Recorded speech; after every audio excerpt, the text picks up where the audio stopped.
Je souhaite revenir sur un point essentiel concernant l'attractivité économique de notre territoire.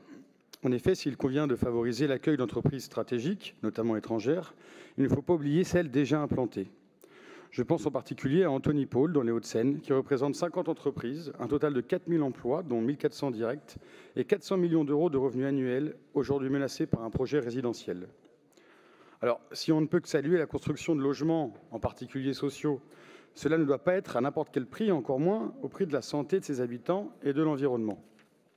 En effet, l'ARS a émis un avis négatif sur le choix du site du projet du fait du risque de santé publique, avec une qualité de l'air préoccupante et des nuisances sonores, auxquelles il faudra ajouter la dépollution des sols, dont le coût n'a pas encore été estimé par la collectivité.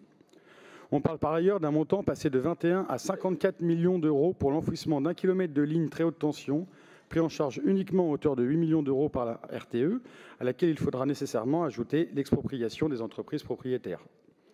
Même la CCI Île-de-France accueille négativement ce projet.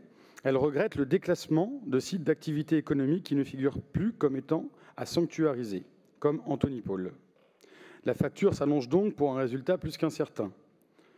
A l'inverse, donc, Anthony Paul, dans sa configuration actuelle, à mi-chemin entre Paris-Saclay et Orly, et sur le tracé de la future ligne 18, pourrait facilement accueillir des start-up et entreprises industrielles dans la durée et permettre leur développement.